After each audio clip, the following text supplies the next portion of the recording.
Assalamualaikum warahmatullahi wabarakatuh. Alhamdulillahi rabbil alamin. Assalatu wassalamu ala ashrafil anbiya'i wal mursalin Sayyidina wa maulana Muhammadin wa ala alihi wa sahbihi ajma'in wa ba'du. Jamaah kurma Kultum Ramadan PTA Mataram rahimakumullah. Tiada henti-hentinya marilah kita selalu memanjatkan puja dan puji syukur kehadirat Allah Subhanahu wa taala. Alhamdulillah kita semua masih diberikan panjang umur, masih diberi kekuatan lahir maupun batin, dan yang terutama masih diberi kekuatan iman dan Islam, sehingga pada kesempatan kali ini kita masih diberi kesempatan oleh Allah untuk bisa merasakan bulan Ramadan tahun 1447 Hijriah.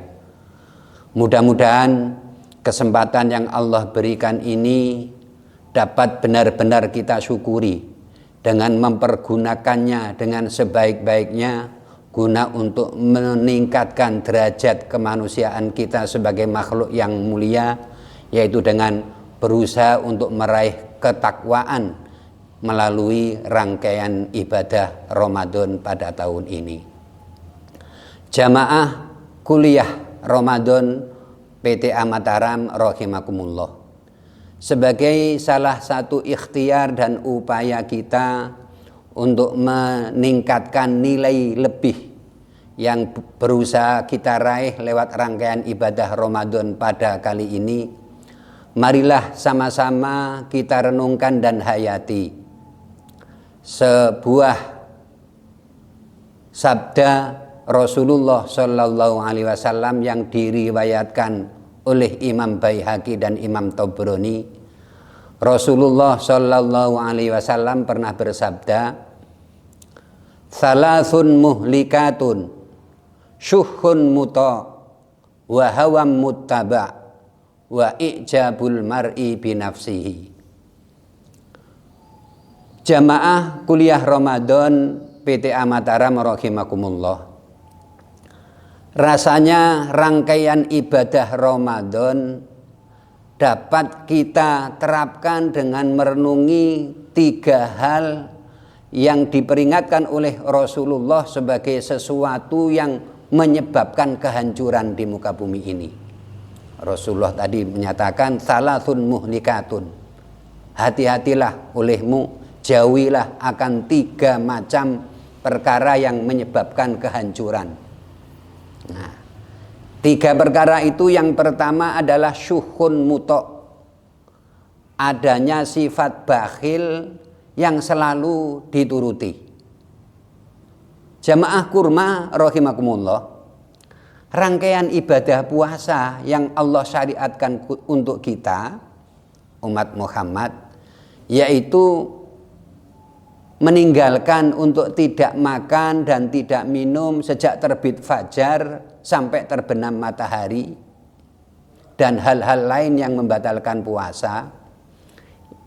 Dengan kita tidak makan tidak minum, kemudian merasakan lapar dan haus, itu tentunya kemudian kita bisa merasakan, loh, beginilah rasanya orang yang tidak berkecukupan kebutuhan pokoknya makan dan minum itu, sebagai orang yang mungkin kebetulan diuji dengan kemiskinan. Kalau kita melakukan itu sebelum terbit fajar, kita masih bisa sahur, yang seolah-olah hanya mindah jam sarapan yang biasanya jam 7 berubah menjelang fajar. Kemudian kita menahan lapar dan haus sampai terbenamnya matahari. Begitu maghrib masuk, kita sudah bisa makan lagi, malah mungkin bisa seolah-olah balas dendam. Itu kalau kita, bahkan kalau kita mau jujur, ibu-ibu atau kita semua dalam memberikan anggaran belanja itu untuk konsumsi makan minum banyak yang itu kemudian merasakan bagaimana sih rasanya lapar, rasanya orang-orang menjadi orang-orang miskin, sehingga dari situ diharapkan kemudian muncul kesadaran kita untuk membuang jauh-jauh sifat bakhil, sifat kikir dari dalam diri kita. Nah, karena sifat bakhil, sifat kikir ini merupakan salah satu hal yang membuat kehancuran. Sampai Rasulullah kemudian dalam sabdanya yang lain juga pernah menyatakan, ittaqus syuha fa inna syuha qad ahlaka man kana qablakum hamalahum ala an safaku dima'ahum wastahallu maharimahum. Kata Rasulullah, jauhilah olehmu sifat kikir dan bakhil itu, karena sifat kikir dan bakhil itu telah menghancurkan umat-umat sebelum kamu. Nah, kenapa kok bisa begitu? Nah, kita mungkin dalam kehidupan sehari-hari sekarang ini betapa tidak sedikit terjadinya kejahatan-kejahatan, pencurian, perampokan diawali karena desakan ekonomi, yang berarti karena tuntutan kebutuhan pokok. Lah di situ bisa terjadi karena mereka itu tidak terperhatikan kebutuhannya oleh mereka-mereka yang kebetulan Allah anugerahkan kelebihan. Nah, tidak sedikit orang-orang miskin yang kemudian karena desakan ekonomi akhirnya terpaksa mencuri, akhirnya karena itu menjadi kebiasaan, akhirnya malah menjadi merampok, jadi membunuh. Nah, makanya di sini Rasulullah ingatkan tadi, fa inna syuha qad ahlaka man kana qablakum, telah menghancurkan umat-umat sebelum kamu. Dari sifat bakhil itu kemudian hamalahum ala an safaku dima'ahum, bisa menimbulkan menumpahkan darah-darah mereka sampai terjadi pembunuhan. Wastahallu maharimahum, yang akhirnya menghalalkan hal-hal yang sebenarnya diharamkan untuk mereka. Nah, ini jangan sampai terulang. Kalau mungkin di sana sini pernah ada, mungkin secara nyata itu terjadi di lingkungan kita. Makanya ini lewat ibadah Ramadan kita buang jauh-jauh sifat kikir dan bakhil itu. Makanya sangat dianjurkan untuk sedekah, banyak memberikan takjil. Kemudian nanti di akhir Ramadan kita semua diperintahkan untuk mengeluarkan zakat fitrah. Dan yang memiliki kelebihan harta lebih 1 nisab mengeluarkan zakat malnya. Nah, sehingga ini harus kita laksanakan betul-betul untuk membuang sifat bakhil itu.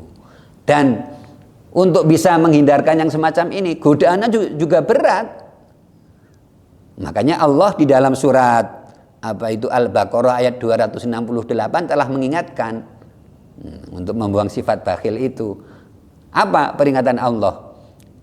Allah peringatkan dalam firman-Nya, asyaitonu ya'idukumul faqra wa ya'murukum bil fahsya. Hati-hatilah olehmu bahwasanya setan itu menakut-nakuti kamu akan ditimpa kefakiran. Nah, kita terbisik dalam hati kita, ngapain hasil jerih payah kita sendiri kok kita berikan ke orang lain? Nanti kamu malah kekurangan. Nah, ditakut-takuti seperti itu. Asyaitonu ya'idukumul faqra. Namun kalau uang itu kita gunakan dengan hal yang tidak baik, malah didorong wa ya'murukum bil fahsya. Mau dipakai judi online padahal tidak pernah dapat. Tetap tidak kapok-kapok juga. Nah, itu. Kalau untuk sedekah yang fisabilillah, membantu orang miskin, kita ditakut-takuti akan adanya kefakiran itu. Namun kalau untuk judi online dan lain sebagainya diiming-imingi, nanti kalau dapat bisa dapat sekian, padahal tidak pernah dapat. Nah, namun sebaliknya Allah, wallahu ya'idukum maghfiratan minhu wa fadla. Allah menjanjikan kepadamu akan adanya ampunan. Kalau kita lewat sedekah ini termasuk sarana kita memperoleh ampunan Allah. Tidak hanya ampunan saja, wa fadla. Allah menjanjikan akan adanya anugerah Allah yang berlipat ganda dari apa yang kita dermakan di jalan Allah itu dengan membuang sifat bakhil kita itu. Nah, ini Ini penyakit yang pertama. Selanjutnya penyakit yang kedua, penyebab kehancuran itu adalah hawan muttaba. Hawa nafsu yang senantiasa diikuti. Nah, ini merupakan penyakit yang dahsyat juga dalam menimbulkan kehancuran. Makanya Allah Subhanahu wa taala telah mengingatkan dalam surat Al-Mu'minun ayat 71. Allah berfirman, "Walawittaba'al haqqu ahwa'ahum la fasadatis samawati wal ardu wa man fihin." Nah, kalaulah kebenaran itu mengikuti hawa nafsu mereka, maka niscaya akan hancurlah bumi langit dengan seisinya. Nah, akan hancur semuanya. Hal itu dapat kita lihat dalam kehidupan nyata. Sekarang ini banyaknya terjadi hal-hal yang menimbulkan kehancuran. Banyak, semuanya bermula dari hawa nafsu yang dituruti. Makanya lewat ibadah Ramadan yang kita biasanya makan minum diperbolehkan, kemudian atas dasar iman kita mampu menahan itu, maka dari sana merupakan latihan kita untuk mengekang hawa nafsu kita. Demikian juga hubungan suami istri yang sebenarnya itu istri kita dan sudah halal, namun karena dorongan iman kita telah mampu untuk menahan untuk tidak melakukan hubungan itu. Sehingga dari situ juga merupakan pelajaran kita untuk bisa menahan hawa nafsu kita. Makanya ada suatu riwayat yang menyatakan, tuba liman kana akluhu amiron wa hawahu asiron. Sangat beruntunglah, sangat berbahagialah orang yang hidupnya itu dikendalikan oleh akalnya, sehingga dengan akalnya dia mampu mengendalikan hawa nafsunya. Jangan terjadi sebaliknya, wa wailun liman kana hawahu amiron wa akluhu asiron. Celakalah orang-orang yang hidupnya malah justru dikendalikan oleh hawa nafsunya, sehingga akhirnya malah akalnya malah tunduk kepada hawa nafsunya. Banyaknya kejadian-kejadian, misalnya orang korupsi ngakal-ngakali, ya, itu karena sebenarnya akalnya orang berakal, orang yang pandai. Namun kalau kemudian mengikuti hawa nafsunya, akhirnya bisa sampai menjadi korupsi dan lain sebagainya. Nah, itu yang akalnya dikendalikan oleh nafsunya. Punya istri yang halal malah kemudian selingkuh, sehingga akhirnya di peradilan agama banyak terjadi perceraian. Salah satu penyebabnya yang terbesar adalah karena tidak mampu mengendalikan hawa nafsunya ini. Nah, makanya lewat ibadah puasa, marilah kita betul-betul jadikan sebagai sarana kita untuk mengendalikan hawa nafsu kita, untuk tidak terus-menerus kita turuti, sehingga kita semua bisa terhindar dari kehancuran. Ini faktor penyebab kehancuran yang kedua. Kemudian yang ketiga, faktor penyebab kehancuran itu ada wa ijabul mar'i binafsihi. Rasa bangga seseorang dengan dirinya, atau bisa dikatakan dengan bahasa lain ujub atau takabur alias sombong. Nah, ini merupakan penyebab kehancuran. Mentang-mentang akhirnya menimbulkan sifat mentang-mentang. Nah, ini faktor penyebab kehancuran. Bahkan kalau kita kaji sejarah penciptaan makhluk, terjadinya pembangkangan pertama dari perintah Allah yang dilakukan oleh makhluk, yaitu yang dilakukan oleh iblis laknatullah, sebabnya karena ada sifat takabur ini. Nah, lewat ibadah puasa kita kemudian dengan tidak makan, tidak minum, itu juga ada pelajaran bahwasanya kemudian kita menyadari kelemahan kita. Kita ini sebenarnya dhaif, kita ini sebenarnya lemah. Ketika tidak makan, tidak minum, akhirnya tidak punya kekuatan. Nah, dengan menyadari itu, jangan memunculkan kesombongan dari dalam diri kita. Sampai Rasulullah menyatakan la yadkhulul jannah man kana fi qalbihi mithqalu dzarratin min kibrin. Sulit untuk bisa masuk surga orang yang di dalam hatinya tersimpan sifat sombong meskipun hanya sebiji atom. Nah, sifat sombong ini sedemikian masuk lembutnya bisa menyusup kepada diri kita. Baju baru aja sudah rasanya badan seperti tambah besar.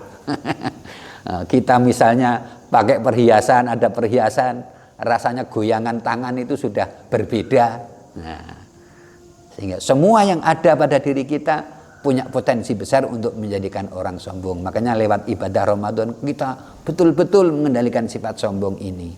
Nah, sebab nanti kalau kemudian sifat sombong ini masuk dalam kehidupan rumah tangga, ada yang merasa takabur, merasa paling, maka keharmonisan rumah tangga juga akan pecah.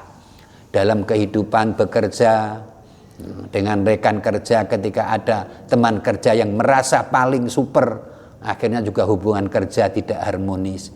Hidup di masyarakat bertetangga, kalau ada tetangga orang itu yang sombong juga tidak disenangi orang, yang akhirnya akan merusak sendi-sendi kehidupan.